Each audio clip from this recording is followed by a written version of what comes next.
ایک واقعہ حدیثوں میں بنی اسرائیل پرانی امت کا ہے کہ ایک شخص نے 99 قتل کر دیے، 99 مرڈر اس نے کیے. اب اس کو احساس ہوا کہ مجھے توبہ کرنی چاہیے، شاید کوئی راستہ مل جائے. تو کسی نیک آدمی کو نظر آیا تو اس نے کہا کہ مجھے توبہ کرنی ہے، میں اتنے سارے قتل کیے 99. تو اس نے اس کو کہا کہ اتنے قتل کیے، قتل کرنے سے پہلے سوچنا تھا خدا تجھے کبھی معاف نہیں کرے گا. وہ مایوس ہو گیا، دل میں مایوسی چھا گئی ہے، اب میں نہیں بخشا جاؤں گا، چلو سینچری پوری کرتے. اس نے اس کو بھی قتل کر دیا. پھر اس کو احساس ہوا نہیں یار، کوئی راستہ نکالنا چاہیے، شاید کوئی صورت ہو. پھر وہ تلاش میں رہا تو ایک اللہ کا نیک بندہ اس کو ملا، اس سے اس نے بات کی. اس نے کہا کہ کیوں نہیں، اللہ کی رحمت کے خزانے ختم تھوڑی ہوتے ہیں، بالکل کوئی صورت تیری نکل سکتی ہے، مگر یہ کہ ایسا لگتا ہے کہ اس طرف جو ہے نا کوئی اللہ کے نیک بندے رہتے ہیں، تو ادھر چلے جاؤ، شاید وہ تم کو راستہ بتا دیں گے.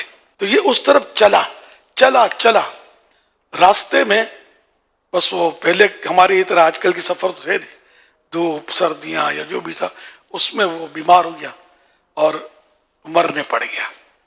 چاروں طرف جنگل بیابان کچھ بھی نہیں. اب وہ لیٹ گیا، لیٹ کر مرنے سے پہلے اس نے اپنا رخ، اپنا سینہ ان نیک بندوں کی آبادی کی طرف کر دیا.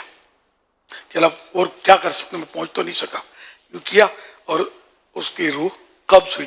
رحمت کے فرشتے اور عذاب کے فرشتے دونوں اترے. عذاب والے کہتے ہیں کہ 100 قتل کیے ہیں، لے جائیں گے. اور رحمت کے فرشتے فرمانے لگے کہ یہ توبہ کے لیے چلا تھا اور نیک بندوں کی طرف یہ گیا تھا. اللہ پاک نے دونوں میں فیصلے کی صورت ارشاد فرمائی. اللہ پاک بے نیاز ہے. اس نے کہا کہ ایسا کرو کہ دونوں طرف کی زمین ناپو، اگر یہ بندہ اپنی بستی کے قریب ہے، اپنی آبادی کے قریب ہے تو عذاب والے لے جائیں، اور اگر میرے نیک بندوں کی بستی کے قریب ہے تو رحمت والے لے جائیں. یہ اپنی بستی کے قریب تھا، اس بستی سے دور تھا. اللہ پاک نے اپنے نیک بندوں والی بستی کو حکم دیا کہ تو سمٹ جا، اس زمین کو کہا تو سمٹ جا، اور اس کو کہا تو پھیل جا. تو اس طرح اب پیمائش ہوئی تو وہ بندہ اللہ پاک کے نیک بندوں کی بستی کے قریب پایا گیا اور رحمت والے فرشتے اس کو لے گئے. رحمت حق بہا نمی جویت، رحمت حق بہا نمی جویت. اللہ کی رحمت قیمت نہیں مانگتی، کوسٹ پرائس نہیں مانگتی. اللہ کی رحمت بہانے ڈھونڈتی ہے. رب بے نیاز ہے، بے پرواہ ہے، اس کو ہماری عبادتوں کی کوئی پرواہ نہیں ہے، ہمارے گناہوں سے اس کا کوئی نقصان بھی نہیں ہے. اب اس کا حکم ہے کہ عبادت کرو، لبیک اللہم لبیک، اے میرے مولا، اے میرے اللہ، ہم حاضر ہیں، عبادت کرنی ہے.